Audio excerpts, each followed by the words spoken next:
Before I came to New Hope, I was working at Medical Dairies as the executive assistant to the general manager. I had been groomed for about the past 4 years to take over the jewelry business. I own my own commercial production company. I have a consulting company. We do electrical and mechanical engineering.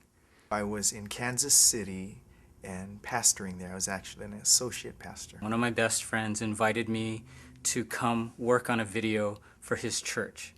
And he had been attending New Hope for several months. My path suddenly crossed with a man named Wayne Cordero. So I said, you know what, why don't you try interning for a little bit at New Hope Christian Fellowship? The phone rang one day and Carol Ann Shima, Pastor Wayne's secretary, was on the line, and she asked me to come in to speak to Pastor Wayne the very next day.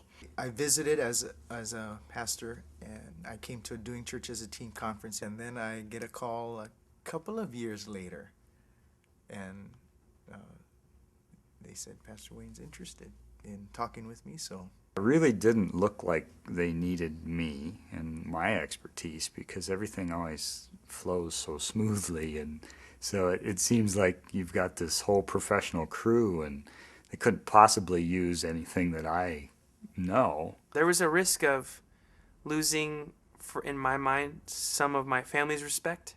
And then there was also the risk of my family, of letting my family down, not going into the business and not living up to my uncle's expectations. When I went back to Medical, my girlfriends all said, well, what happened? And I said, oh, I have to go. I have to leave here. And that was in itself really hard because Medical Dairies was such a family. I got on staff, I didn't even know my salary until I got my first paycheck. I kind of make my checklist and the favorable and unfavorable and why we should do this, why we shouldn't. And I started doing that with the move to Hawaii, and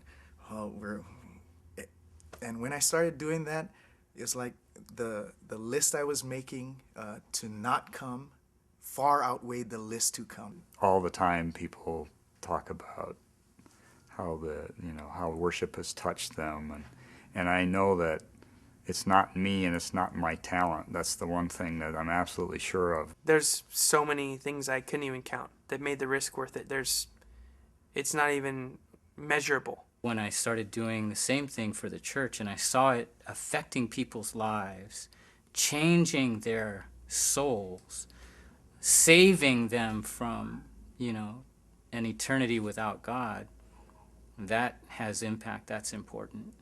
When I really plug in and invest into a life, it's incredible the results you see. It's not even something that you have to try hard to do. The results are right there. It's the joy of going to water baptism and seeing them come out of the water. It's the joy of someone at Farrington that that they're shy and they don't know anybody and they're looking through their bulletin. Probably one of the most tangible things is just seeing lives transformed, just being a part of seeing lives transformed through this incredible work of God here at New Hope. And I know he's moving throughout the world in other churches, but for me it's like